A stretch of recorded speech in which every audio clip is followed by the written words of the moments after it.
दिल्ली विधानसभा चुनाव में वैसे तो कई सीटों पर तगड़ा मुकाबला देखने को मिल रहा है, मगर नई दिल्ली विधानसभा सीट से सबसे चर्चित और हॉट सीट बनने की ही खबर आ रही है। विधानसभा चुनाव में नई दिल्ली सीट पर त्रिकोणीय मुकाबला है। यहां से एक बार फिर आम आदमी पार्टी के मुखिया और संयोजक दिल्ली के पूर्व मुख्यमंत्री अरविंद केजरीवाल चुनावी मैदान में हैं।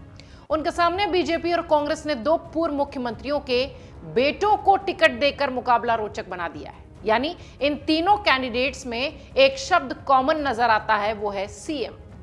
दो कैंडिडेट सीएम के बेटे हैं और एक कैंडिडेट पूर्व सीएम रह चुके हैं। नई दिल्ली सीट कभी पूर्व मुख्यमंत्री शीला दीक्षित का भी गढ़ हुआ करती थी।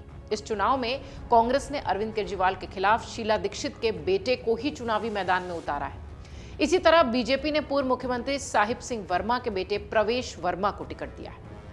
दिल्ली विधानसभा चुनाव के इतिहास में नई दिल्ली में कब कौन जीता, कब कितने वोट पड़े, पिछले चुनाव के कैसे नतीजे थे, इस बार कैसा अनुमान है, ये सब आपको बताते हैं। दिल्ली में जो चुनावी इतिहास है नई दिल्ली सीट का, वो एक अलग कहानी बयां करता है। दिल्ली विधानसभा के गठन के बाद 1993 में पहले चुनाव हुए थे। उस वक्त नई दिल्ली नाम से कोई विधानसभा सीट थी ही नहीं। उस वक्त नई दिल्ली गोल मार्केट विधानसभा सीट का हिस्सा थी। 2008 में परिसीमन हुआ और उसके बाद यह सीट अस्तित्व में आई। इस बीच दिल्ली में हुए 7 चुनाव में 3-3 बार कांग्रेस आम आदमी पार्टी को जीत मिली। वहीं एक बार बीजेपी ने यहां जीत हासिल भी की। दिलचस्प यह भी है कि जिस पार्टी का प्रत्याशी पहले गोल मार्केट और बाद में नई दिल्ली विधानसभा सीट से जीता था, उसकी दिल्ली में सरकार बन गई। 1998, 2003 और 2008 में यहां से शीला दीक्षित और 2013, 15 और 20 में अरविंद केजरीवाल लगातार जीतते रहे हैं और मुख्यमंत्री भी बनते रहे। दिल्ली के विधानसभा वाला केंद्र शासित प्रदेश बनने के बाद 1993 में फिर से विधानसभा के चुनाव हुए। इस चुनाव में गोल मार्केट सीट पर बीजेपी की तरफ से पूर्व क्रिकेटर कीर्ति झा आजाद चुनावी मैदान में थे। 1993 के चुनाव में गोल मार्केट सीट पर बीजेपी और कांग्रेस के बीच कड़ी टक्कर देखने मिली थी। बीजेपी के टिकट पर उतरे पूर्व क्रिकेटर कीर्ति आजाद ने कांग्रेस के बृजमोहन भामा को 3000 से ज्यादा वोटों से हराया था।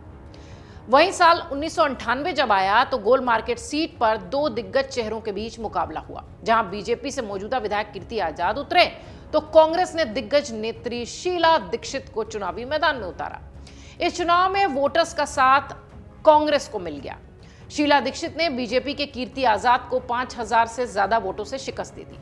इस जीत के साथ ही शीला दीक्षित दिल्ली की मुख्यमंत्री बन गई और लगातार 3 कार्यकाल उन्होंने पूरे किए। साल था 2003 और इस चुनाव में गोल मार्केट सीट पर मुकाबला दो दिग्गज चेहरों के बीच रहा। क्योंकि नई दिल्ली सीट 2008 में अस्तित्व में आई है, इसलिए लगातार हम गोल मार्केट सीट का ही जिक्र कर रहे हैं। खास बात यह रही कि मुख्य मुकाबले में 2 महिला उम्मीदवार थीं इस साल, यानी 2003 में।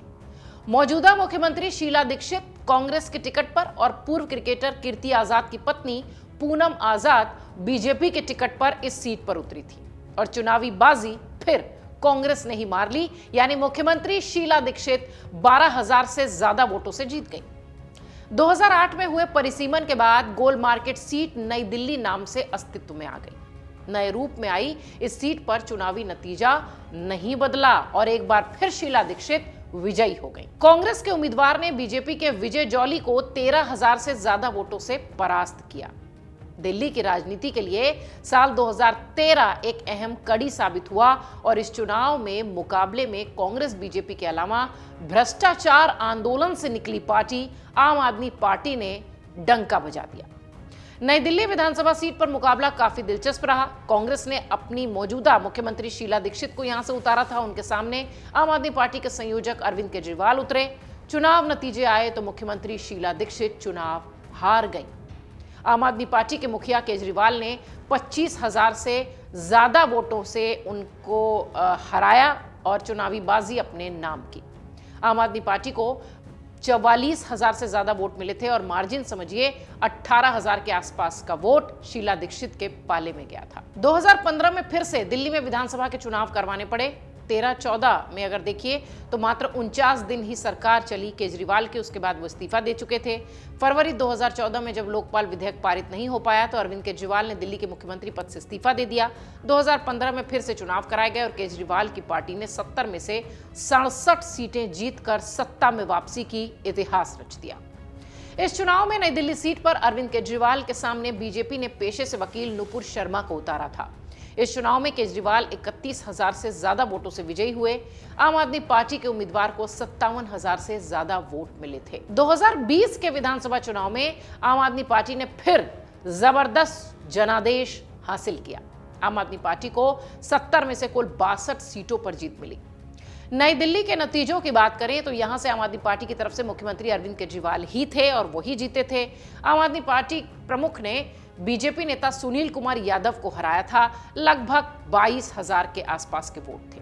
आम आदमी पार्टी को 46,000 से ज्यादा वोट मिले थे और 25,000 के आसपास के वोट बीजेपी के थे।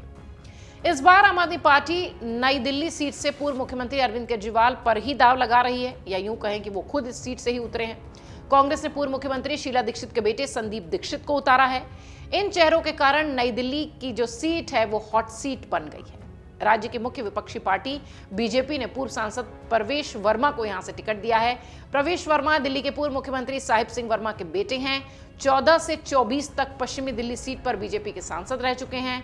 लगातार 3 बार इस सीट का प्रतिनिधित्व करने वाली दिवंगत पूर्व मुख्यमंत्री शीला दीक्षित को 2013 विधानसभा चुनाव में शिकस्त देकर अरविंद केजरीवाल दिल्ली की सत्ता पर काबिज हुए थे। इस बार इस सीट से उनके बेटे चुनावी मैदान में हैं। देखना यह होगा कि दिल्ली के पूर्व सीएम अरविंद केजरीवाल इस डबल चैलेंज का सामना कैसे करते हैं और इस बार नई दिल्ली सीट किसकी झोली में जाती है। अमर उजाला जीवांजलि के सारथी की मदद लें और महाकुंभ में स्नान जरूर करें।